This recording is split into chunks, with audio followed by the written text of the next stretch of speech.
Good afternoon, everybody, and welcome to class. Hi.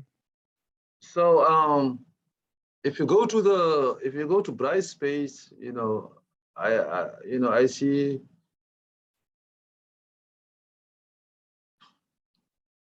Yeah, if you go to Brightspace, sometimes Brightspace, has issues. Okay, but they try always to solve the issues like as fast as they can. If you go to Brightspace, you can see the review sheet I have posted, right? So we can go here. You see, so that is a selection of some problems right here, along with the answer key, you see. So looks like we did everything except for how to graph a function right here.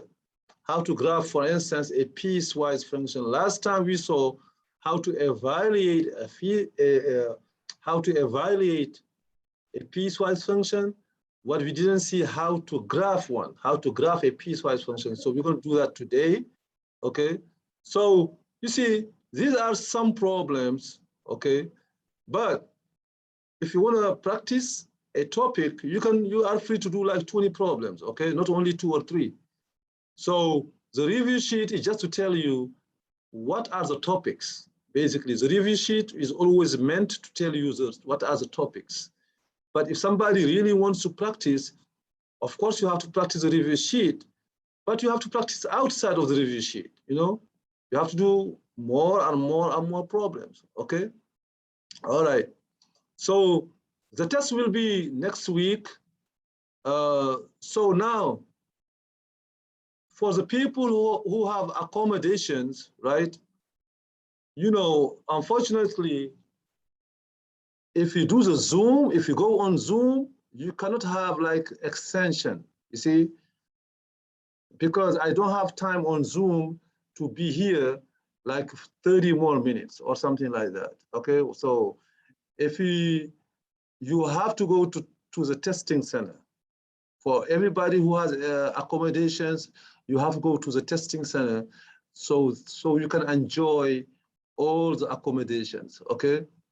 On Zoom, unfortunately, on Zoom, I cannot, the class ends at 2:05, I even don't have time to stay longer, you see, unfortunately. If I did have time to stay longer, I would, but I don't have time to stay longer. So that is why I have to send your test to the testing center. So you will not be able to see the test using Brightspace. Only the people who are going to be on Zoom will be able to see the test using Brightspace, okay? So you have to take a point. I sent the emails to everybody that have accommodations. So, and you have to take appointment with the testing center, and then go from there, all right? So that is test next week. Do you sign up for that on just the website or For the what? for the testing center? The testing center, I think, I don't know if you have to call them or you go to the website. No, for the testing center, you actually go on CCBC's website, and then if you click on like testing center, you can pick which site you want to go to based on like Essex, Dundalk, Owens Mills, or Catonsville, and then it'll take you to a link and you schedule your time and all of that stuff. I actually did mine today. All right, thank you very much, Akina. Thank you very much for the information. Oh, thank you very much for the information, right?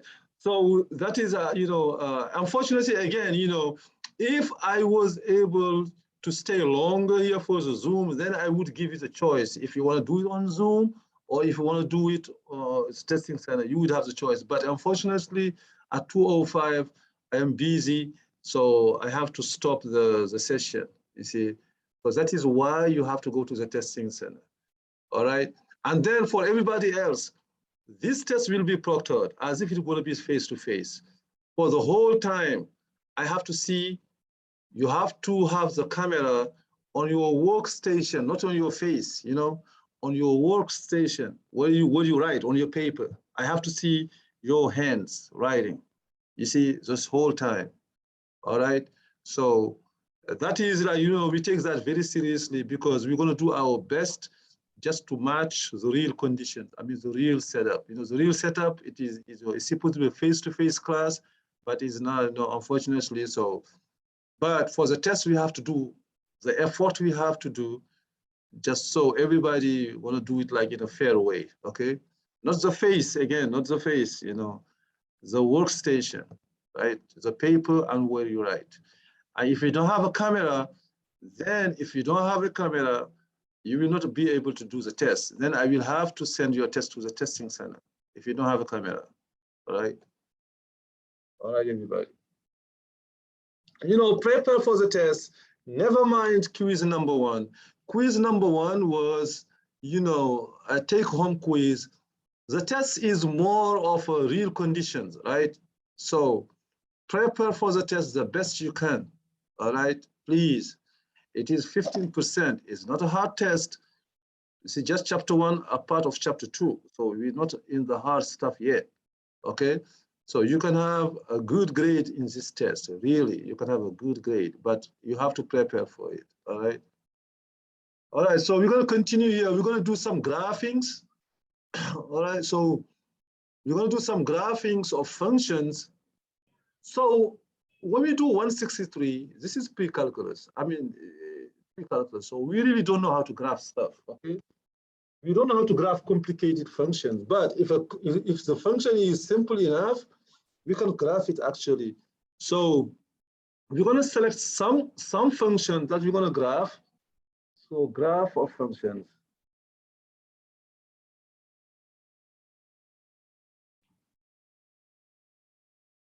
So of course, you know, the first function here we can graph is when the function is a linear function.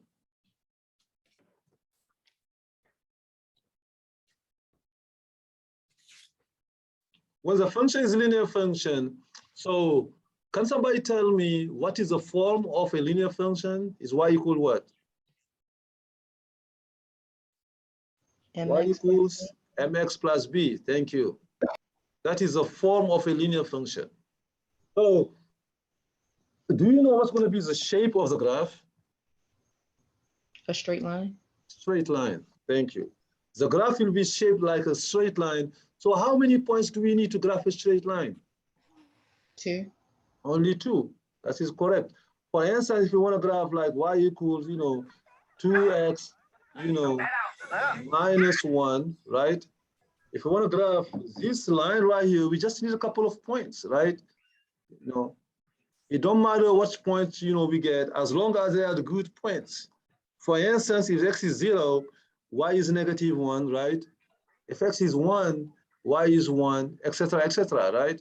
We just need a couple of points. So after that, we just graph it, and that's going to be a straight line like that. So we have 0, -1, and we have 1, 1.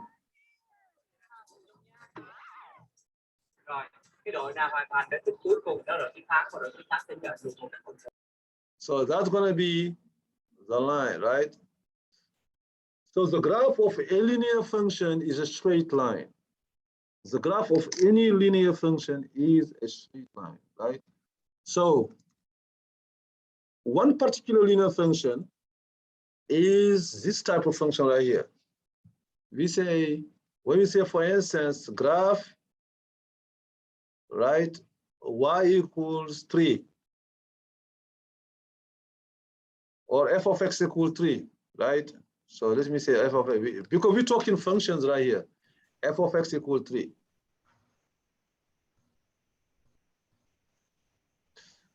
Last week. Straight up and down, wouldn't it? It would be what? Like straight up and down, wouldn't it? Straight up and down, you know. So like a straight line, like straight on one line. number. Okay, so what is exactly the name of those type of line? You are right. It's going to be straight line, but how you call them? You know, they don't go up, they don't go down. How you call them? No. They are. What is the word? A line that is just like that. Horizontal, right? They are horizontal line. Okay, it is a straight horizontal line. So last week, how we called this type of functions? They never change. F of is always 3. How we called them last week? What word we Constant. use? Constant. Exactly, constant function. We call them constant function. So y never change, right? So it doesn't matter what x you choose, the y is always 3. You see, the y is always 3. So for those type of lines, we have, right, the graph is a straight horizontal line. 1, 2, 3. You see, that is 3 right here. So this is f of x equal 3. Can my graph, if I graph a function, can I have a straight vertical line?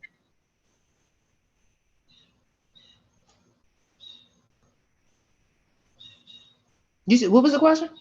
If I graph a function, a particular function, right? The graph, can it be a straight vertical line? Is that possible? No. No, right? Why? It's gonna violate what? The horizontal line test. Not the horizontal line test, but the vertical line test. Yes. If that is the case, it's gonna violate the vertical line test. So the graph of a function cannot be a straight vertical line. It can be a straight horizontal line, but it cannot be a straight vertical line, right? So now we can have a function which is a piecewise function. We're going to see how to graph it, right? You can have a piecewise function.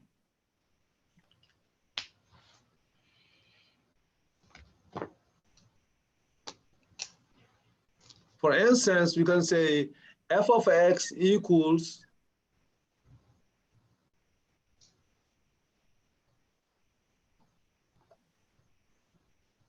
(3x minus 2) if x is greater than or equal to 1, right? Or -3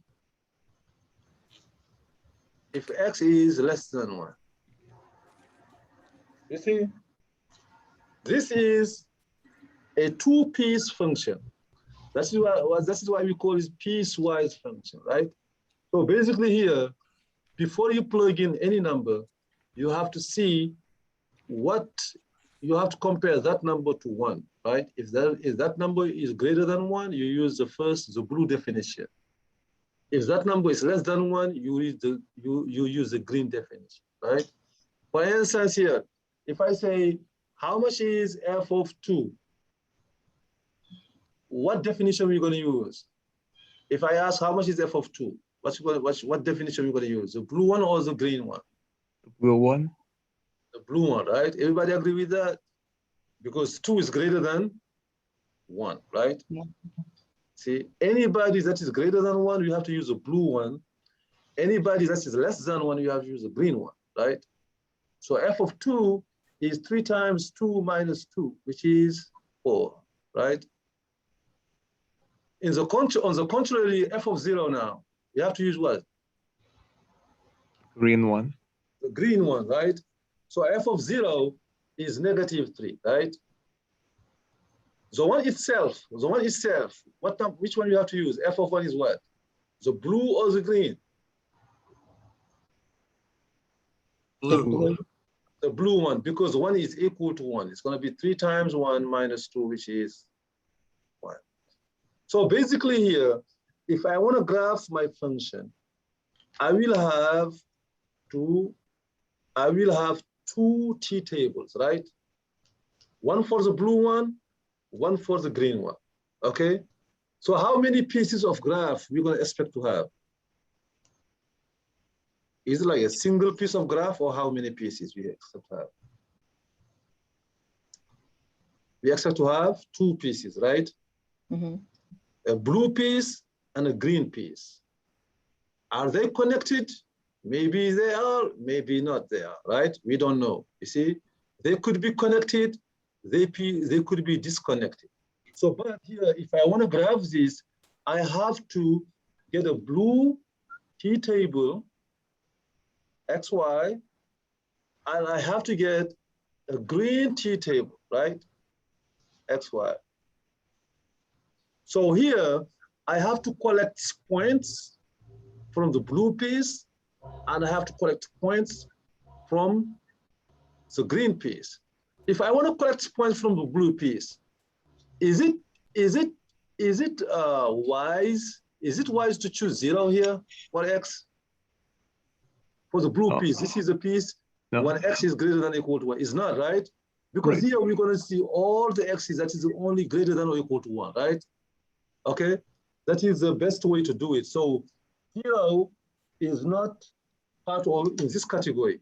And here is going to be all the X's that are less than 1, you see, for this T table over here. So for instance, for X greater than or equal to 1, we can choose 1 itself, right? F of 1 is 1. We can choose 2. F of 2 is 4. Do we need more, or we just need 2 points? 2. 2 points only, right? Because we recognize the first piece is a straight line, right? Okay, for the green piece, you know, we can choose 0, where X is going to be -3. We can choose -1 for X is going to be still -3, etc., etc., right? So now we are ready to graph. And look right here. Now we are ready to graph right here.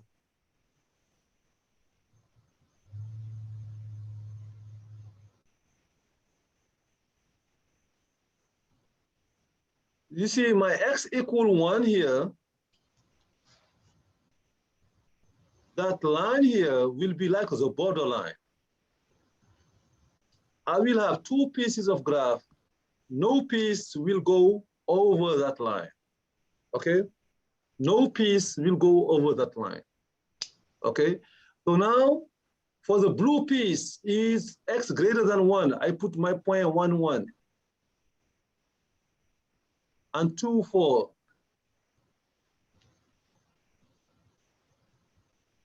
You see, my graph like this.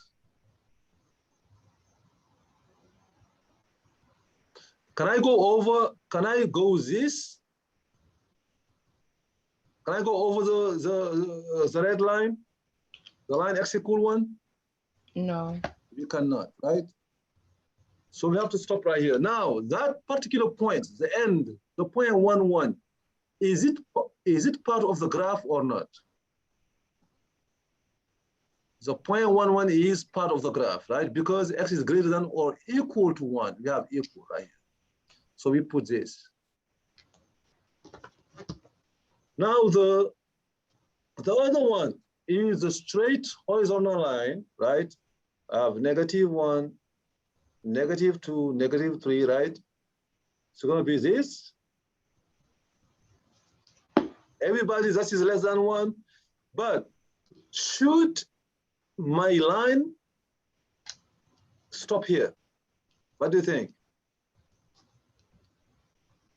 You see, my green graph, I have to use a green color. My green graph here is all these points right here, right? But it is valid for all the X that are less than 1. So if I stop right here, I'm ignoring these right here, you see? I go all the way, okay? But now when I come here now, is this point part of the graph? Is the point 1, -3 part of the graph? No. It is not, right? The point 1, -3 is not part of the graph because when I tell me what was f of 1, we said f of 1 was 1. It's not -3. So what I do here, I put this. Okay? So this is how we graph a 2-piece, piecewise function. Okay? So you have to keep, do not make them overlap vertically. If the 2 pieces overlap vertically, then it is, my answer is wrong, okay? They cannot overlap vertically, all right? So you see, this you can have on the test, okay? This right here, it is part, you know, it is on the review sheet. Probably you can have it, you will have it on the test, okay? I give you this one right here. Try to do it, please.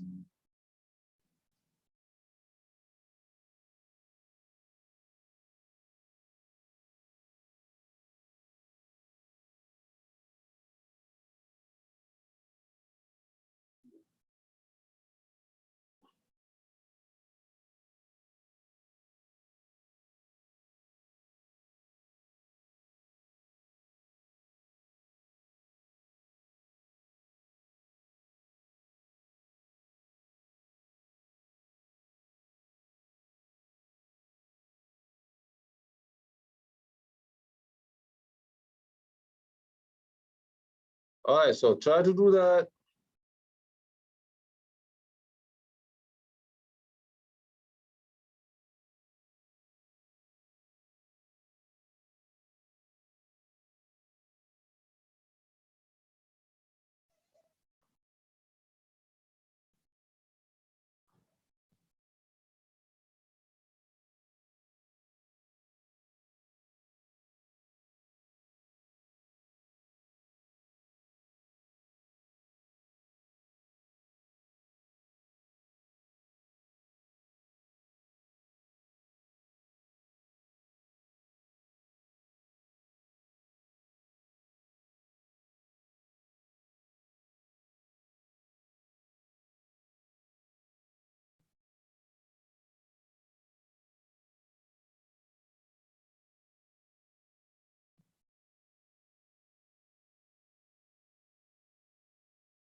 All right.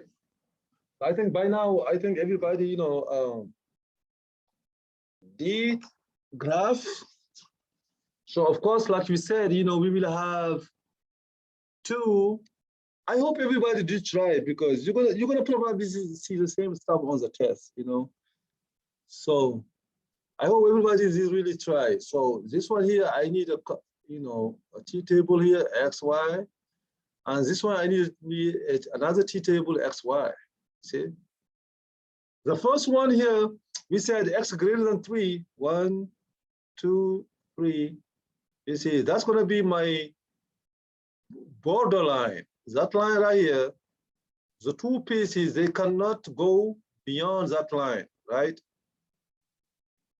When X is greater than or equal to 3, for instance here, if you say 3 itself is 2, 4 is 2, right? So we have 1, 2. That's going to be this piece, right? Because 3 is 2, 4 is also 2, etc., etc. So the other one, for instance, if X is 2, Y is 0, right?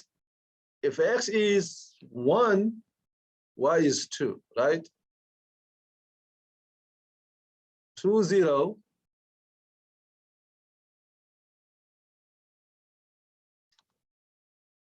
Right? And 1, 2.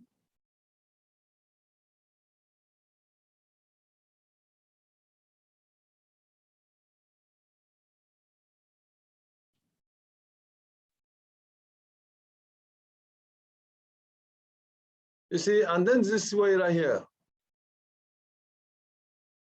Now, if my line is correct, I have to go all the way this right here. Look, if I do this right here, if I do this, okay, can somebody tell me why my line is not very, very accurate towards the end, towards the right side? I mean, I'm sorry, I don't have to go all the way. I don't have to go all the way. Can somebody here, can somebody tell me if I go this way like this? Can somebody tell me why my graph is not very, very accurate? Can somebody tell me why the green piece is not accurate? Tell me. Because it goes beyond 3. No, I mean, we stopped right here. You see, we stopped it right at the red line, okay? It doesn't go beyond the red line. But there is something that tells me the green piece is not like very accurate. The end of the left part is not accurate. Can somebody tell me that? Is it because it's negative? It is negative, but you see, the reason is this. This is the reason. Of course, when I say f of 3, when I say f of 3, I have to use what definition? I have to use the first one, right? F of 3 is 3. But when I say what is f of 2.9999, right? Okay. What is f of 2.9999? Which definition I have to use? The one at the bottom, right? You see, I'm lazy to find f of 2.99999 because that number is very close to 3. I'm going to just say, what happens if I have used 3 in the second definition, right? If I have used 3, because this one is not very fun to calculate, but if I have used 3, it's going to be -2 times 3, which is -6, plus 4, which is -2. So which means if I prolong here, I should fall somewhere around -2, you see? Not here, you see here, this fell all the way to -4, which means this line was wrong, so I have to fall here, okay? Now that is a justification why the green piece was wrong, all right? Anyway, if you have a line, when you have 2 good points on a particular line, if you connect them very well, it should be no, it should be no, no going all over the place when you connect them very well. All right. So these are 2 examples of the type of piecewise function you can have. Of course, you know, we can have like 2 piecewise functions, or 3 of them, or 4 of them, or 5, you know. So for instance, when you say f of x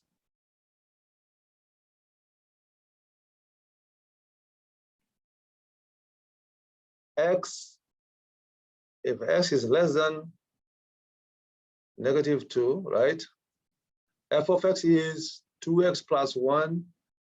If x is between -2 and 0, right? F of x is 3 if x is greater than 3. I mean, greater than 0, right? You see this one, how many pieces we have? You have 3 pieces, right? How many pieces of graph you expect then? 3, right? Okay, so we have, but it doesn't matter. If it is 3 pieces of graph, 4 pieces of graph, I have just to know where each piece should start and where it should stop, right?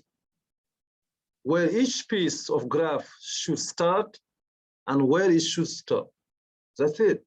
Other than that, I have to graph 3 things that are very simple. F of x equal x is very simple to graph. F of x equal 2x plus 1 is very simple to graph. They're all lines, straight line, straight line, straight line. All of them 3 straight line. But the challenge for you is to know where each piece should stop, right? That is a challenge for you. So think about it a second, right? I'm gonna let you think about it a second right here.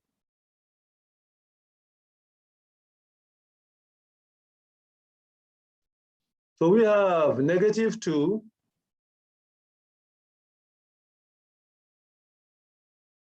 we have and 0 right here.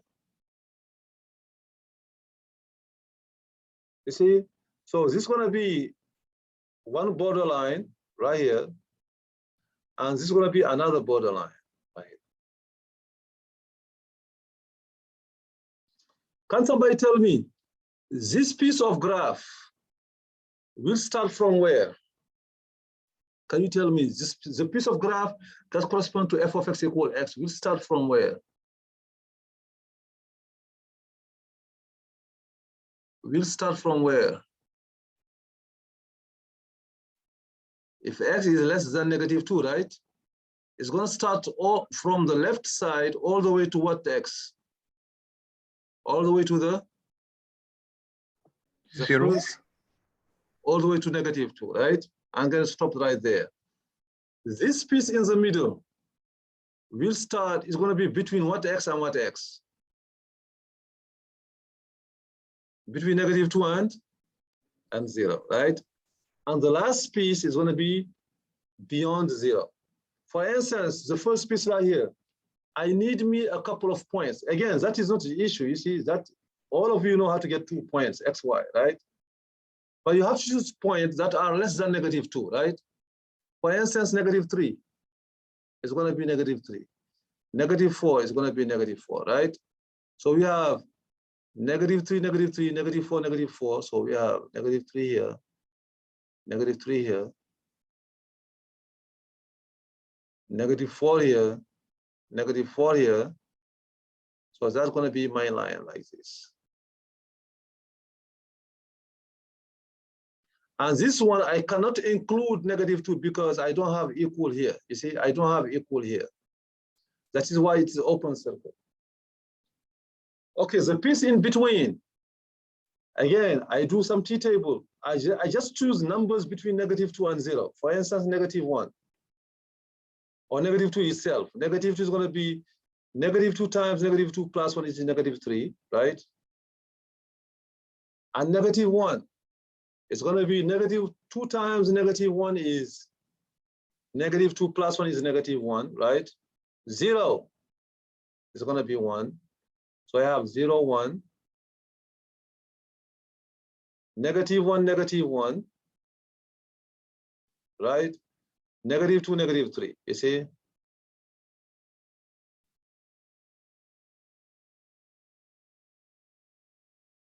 That's the second piece of graph, right? And the last piece of graph is f of x equal 3, 1, 2, 3 for everybody else right here.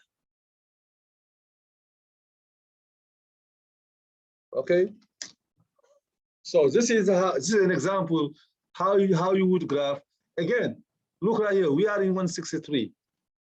Does somebody here in this class, does somebody have a problem of graphing a straight line? Frankly, I don't think so. I think all of you know how to graph straight lines. So what is your challenge here? Is to know where every straight line stops, right? According to the definitions. That's it. That is your challenge. All right. Okay, after that, we can graph a,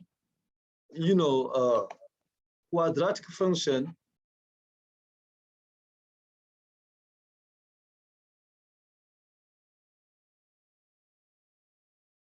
Quadratic function, for instance, f of x equal x squared, right?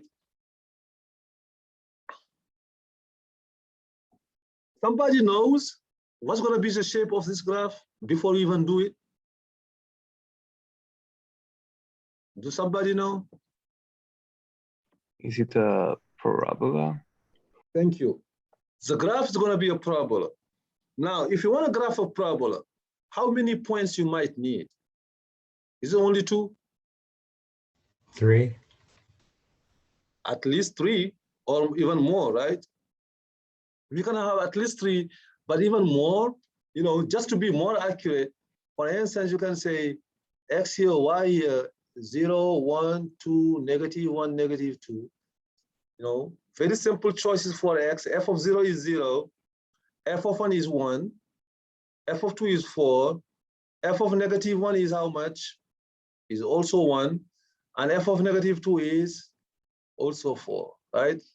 So that is a parabola like this. So we have f of 0 is 0. F of 1 is 1. F of 2 is 4. F of -1 is 1. F of -2 is 4. See? So that is a parabola. All right. After that, we can have square root of x, or no, f of cubic function, like f of x equal to x cubed.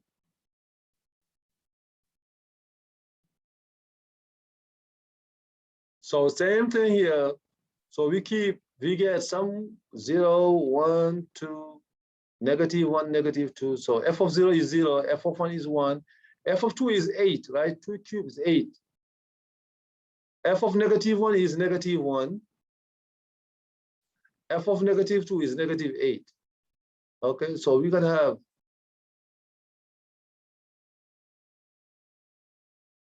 we can have 0, 0, 1, 1, -1, -1, right? So this could be the graph of x cubed, okay? Before we move on to the square root graph, can we graph absolute value function? F of x equal to absolute value of x.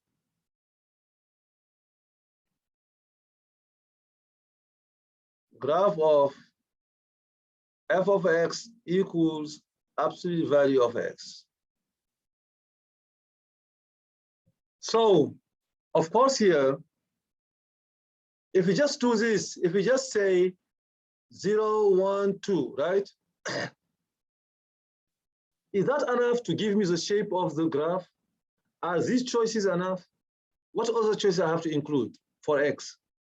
The negative values. The negative ones, right? Because this is not a whole straight line. Absolute value of x is not like a whole straight line, okay? It's going to be 2 pieces of straight line. So If I just choose 0, 1, 2, 3, 4, 5, it doesn't tell me the whole story, right? I have to include negative values here. So of course here, absolute value of 0 is 0, 1, 2, and absolute value of negative 1 is 1. Absolute value of negative 2 is 2. So I have my graph will look like this. Absolute value of 0 is 0, 1 is 1, 2 is 2, right? I have this, but negative 1 is also 1, and negative 2 is also 2. So I have this. Okay. So absolute value of x is a v function. Every time you see a v function, it could be the graph of the absolute value function. Okay. Every time you see a u function, it is a parabola, and it could be the graph of a quadratic function, right? It could be, all right?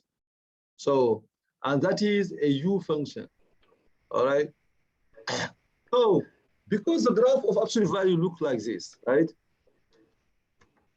We can say absolute value is, what type of function we can say absolute value? Because the graph is like this, right? We can say absolute value is also a what? What type of function we can attribute? We can say absolute value is what?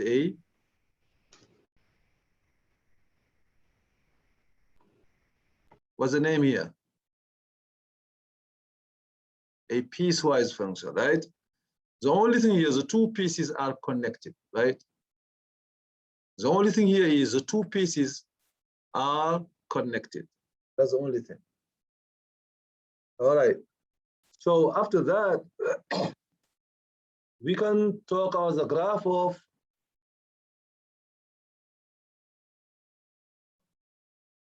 square root function and the cube root. So a graph of square root f of x equals square root of x. Okay, I need some points, right? But go ahead. We need to graph. So you need some points. Can you give me some good choices of x? I want to graph, right? X equal what, for instance? 4. X equal 4 is a good choice of x. What is the f of 4? 2. 2. What was a good choice of x? 9. 9, right? That is a good choice of x. Square root of 9 is 3. But before 4 and 9, we also have 0, which is 0, and 1, which is 1, right? See, these are good choices of x because I need to graph manually, so I need some round numbers, right? So f of 0 is 0, f of 1 is 1, f of 4 is 2,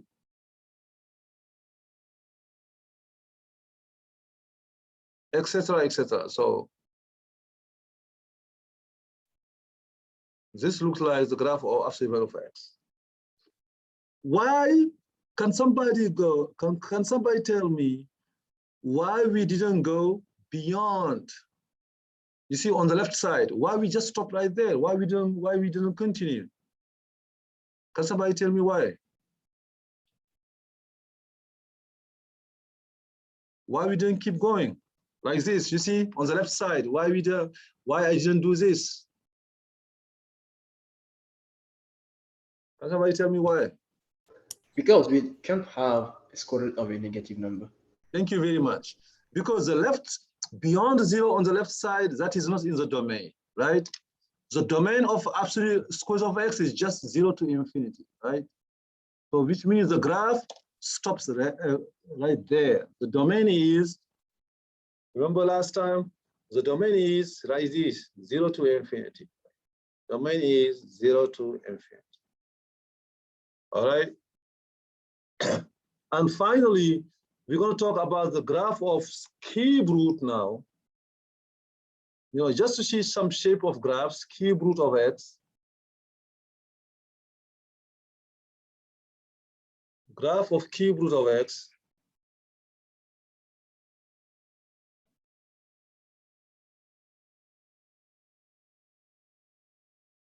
okay, that is what that is. You're going to choose again some good choices of x, right? X, y. Cube root of 0 is 0. Cube root of 1 is 1.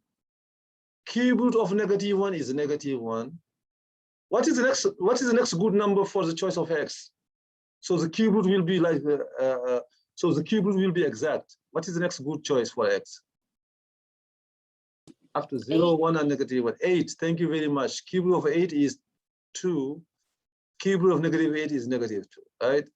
So cube root, the domain of cube root is all real numbers, right? So cube root of 0 is 0. Cube root of 1 is 1. Cube root of -1 is -1. And that's going to be, my graph will look like this. Okay. So again, like I said, we're just trying to show you how certain graphs look like, But do we really know how to graph in 163? We really don't know, because we haven't done calculus, right? We need calculus to be able to graph any function, okay? So if you haven't done calculus yet, some functions you can graph, but they have to be simple. Or you have to know what is the shape of the graph before you do it, okay? So that is just an introduction to that. So, but we're really not trying to graph any function. We're not trying to do that, okay? So that is, what we did since the beginning of this class. There was no calculation at all. We're just trying to show some graphs, which is cool. But on the test, for instance, I will not like ask you 5 questions about graphing. No. So the one question I will ask you about graphing is something like that. You see, that I will ask you on the test, on this coming test next week. Okay. And we're going to talk about a paragraph, which is a little paragraph, what you call the average rate of change of a function.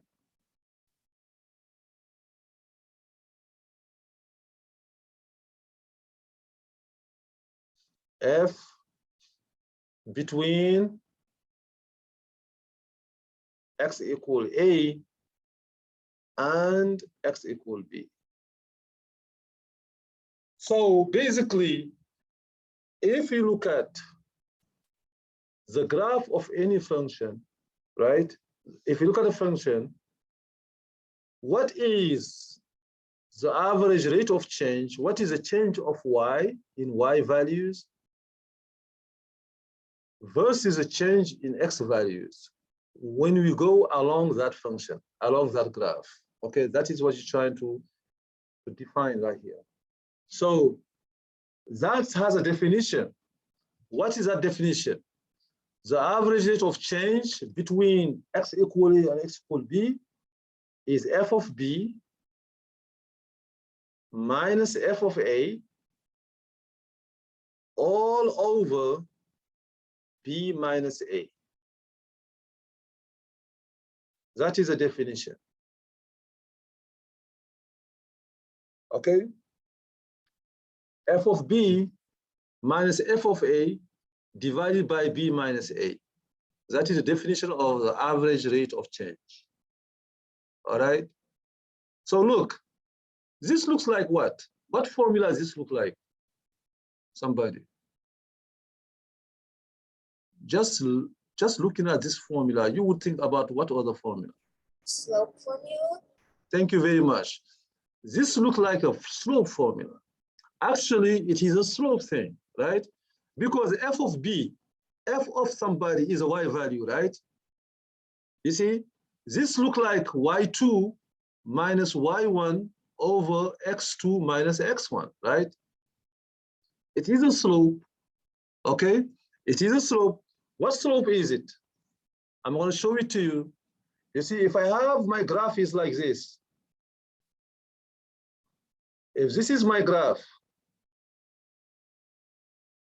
oh, I'm sorry, this is not a this is not a graph of a function. It has to be a graph of a function first, right? If this is my graph like this, so this is A.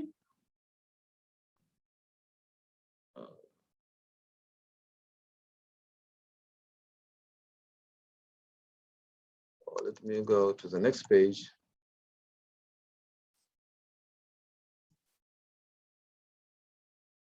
Let me go to the next page, right? So if this is my graph like this,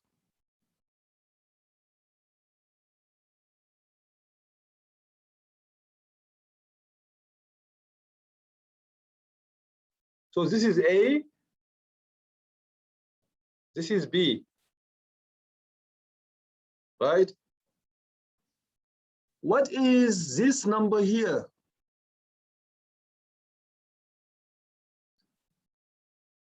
What's this number? What is this Y here? Is it f of A? If my function is called f, right? And what is that number here? F of B. F of B. Now look at this point. So this point is a point B comma f of B, right? And this point is a point A comma f of A. So if I look at this line right here, what is the slope of that red line right here? If you apply the slope, the definition of a slope, what is the slope of that line? It's going to be what? Y2. What is Y2? B. F of B, right? Minus Y1. What is Y1? F of A. F of A over what? X2. What is X2? B. B minus A. Minus A. See? So the average rate of change of a function is a slope of the secant line of that line right here. That expression right here is very important in mathematics, right? For now, maybe you will not know why it is important, but if you do calculus and if you do derivatives, for instance, if somebody have heard about derivative, the derivatives, they come from something like that, right? What you call derivative in calculus come from something like that. So, but we not, so we have the ARC here. Let me show ARC, average rate of change is F of B minus F of A over B minus A. So I'm going to give an example, F of X equal to 5X plus 3. What is the average rate of change? Find the ARC between X equal -2 and X equal 4. What we do?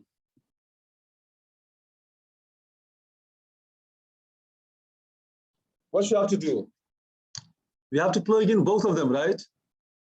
So the definition is I have to find F of 4, which is equal to 23. I have to find F of -2, which is equal to -7, right? What I do next? What is average? What is ARC? The ARC will be F of 4 minus F of -2 all over 4 minus -2, right? Which is what? Which is 23 minus 7 all over 6. So 23 is not is minus -7. That's the -7 right here. Is 23 plus 7, which is 30, divided by 6, which is 5. Right? Okay, so when we ask you what is the ARC, if you ask you what is the average rate of change, you do this type of math, right? You plug in two numbers and you do the ratio, all right? So is that a coincidence that these two, the 5 here, and the 5-year coincide, is that a coincidence? Or was it expected?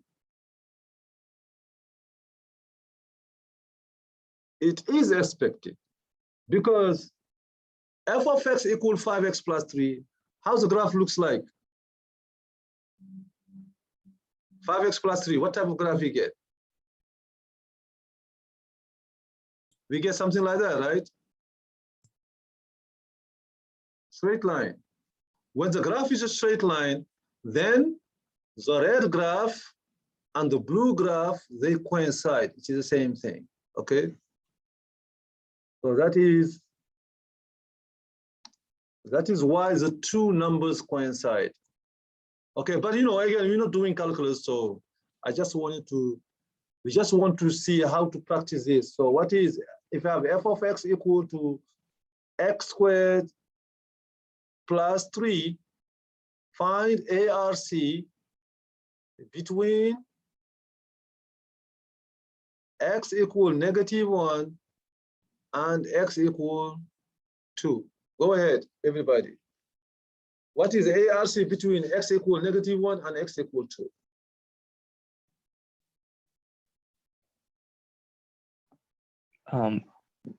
When you plug Try in, to do the math. Everybody, I'll let you a couple of minutes, everybody try to do the math.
All right, everybody, so what's the answer you got?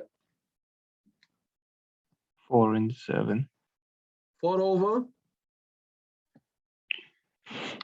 What you say? I said I got 4 and 7. No, I mean, it's a single number.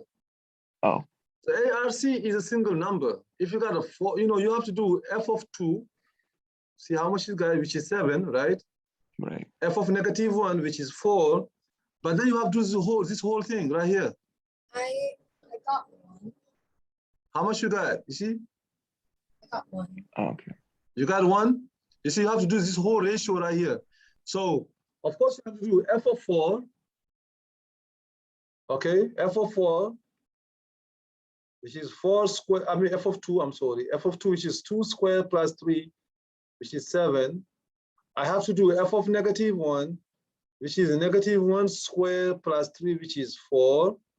But then the ARC, the definition of the ARC between these two numbers is going to be f of 2 minus f of -1 all over 2 minus -1, right? Then we have to avoid mistakes. So it's going to be f of 2 is 7 minus 4 over 3, which is 3 over 3, which is 1. So your answer is correct, right?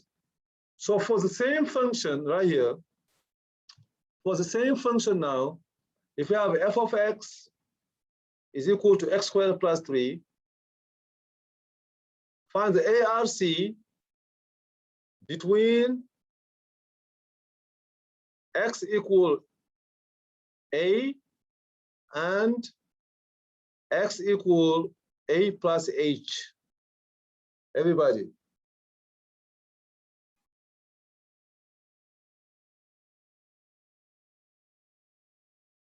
The average rate of change between x equal a and x equals a plus h.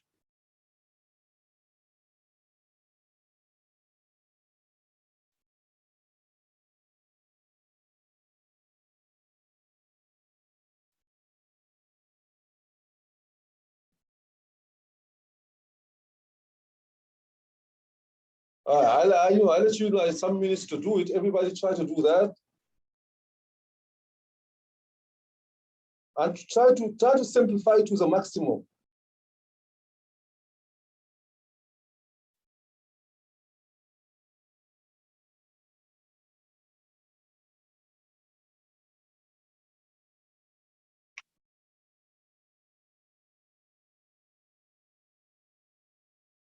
I'll give you 5 minutes. I'm coming back.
All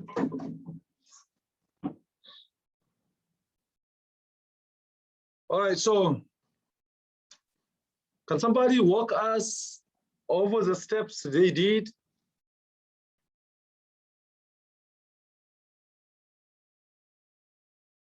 Somebody? Can you walk us over the steps you did? Okay, first let's find Uh-huh. f of a plus h. Thank you. F of a plus h. Okay. What is f of Yeah. a plus h? What you do? Okay, we will replace x by a plus h squared That's right. So a plus h squared and then plus 3. plus 3. Okay. Yeah. And then you have to break it down, right? Yeah. How much is that if you break it down? So a squared Uh-huh. plus 2ah Plus 2ah plus, h squared yep, plus 3. plus 3. You see, for everybody who asks why we get this, so just take your time, do a plus h, parentheses, a plus h, and then FOIL, right? Okay, that's first. And then what you did next? F of what? F of a. F of a. You see, f of a, let me write with another color in red. F of a is what? Okay, a squared plus 3. A squared plus 3, right? Yeah. All right, now you are ready to do the, you know, the ARC. What's going to be the ARC then? Okay, we will use the formula. Uh-huh, F of a plus h uh-huh, minus f of a uh-huh, over yes, a plus h yep, minus a. minus a. Everybody see that? You see, that is a definition. Now what you're going to do is, Sharif, you know, he had f of a plus h in green. He had f of a in red. They're just going to minus them, right? So it's going to be what? A squared Plus plus 2ah plus 2ah plus h squared plus 3, that is the first one, minus a squared plus 3. Yeah. All over what? All over, you see the a's cancel out all over h. Okay? Now simplify here, the a squared and this a squared cancel out. This 3 and this 3 cancel out. So what you have left, 2ah plus h squared all over h, right? If I want to go all the way to simplify, here I can factor out the h here outside. It's going to be 2a plus h times h all over h right here. And then we cancel these, we get 2a plus h, okay? So if we, again, 2 more classes after 163, I mean, one more, 165, if you do 165, if you go to 251, calculus 1, you're going to see this expression right here. You see, you're going to see exactly this one as is going to be the basis, as going to be the basis of the definition of the derivative, what we call the derivative, right? So that's right here. You're going to see it over and over and over and over and over. But this is the average rate of change, right? So we don't exploit exactly what that means mathematically. We don't exploit that because we are not there yet. But it is, you know, it plays a very, very important role in math, right? The average rate of change. But here, we are using it to practice more, how to plug in numbers, okay? How to plug in expressions. But we're not trying to dig in to say, okay, what it means, etc., etc., etc. All right? Okay, so it's almost time. So I think everybody has, did everybody know their name? All right, so again, you know, test one will be next week again, right? The 5th, yeah, the 5th next week, next Tuesday. So basically, you know, it's gonna be the class time, right? So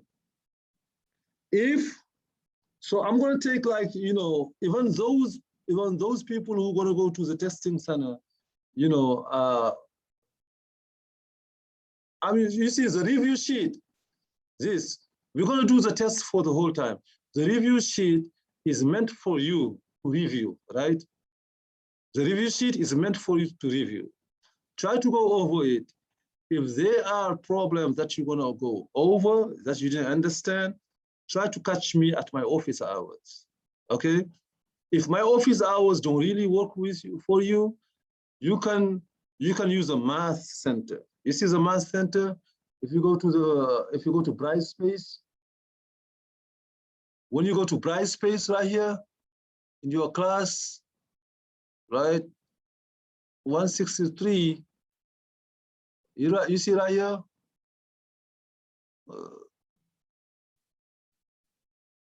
The math center right here, you see? This one, when you click on it, a CCBC math teacher will be available to help you, right? So either on Zoom or either on with Teams, but you will have help if your time does not match my office hours, okay? Besides, if you send me an email, I will answer to it. If you have question to ask me, I will answer to it, right? Okay, everybody. So do you have any questions? Yeah, I tried to look up to see on the syllabus. We only cover to like chapter 4 in this textbook, right? Yeah, only up to chapter 4, right? Oh, okay. Yeah, only up to chapter 4. Because after chapter 4 is going to be about, you know, when you go to math 165, it's going to be, you know, chapter 5, chapter 6, 7, etc. So these are like chapter 5 is trigonometry. Thank you. Mm-hmm.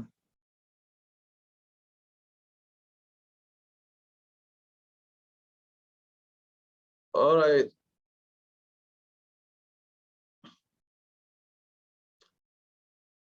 Thank you, everybody. And Thank you. see you Thursday. Thank you. Thank you. Bye. Have a great week. Bye. Have a good evening. Thank you.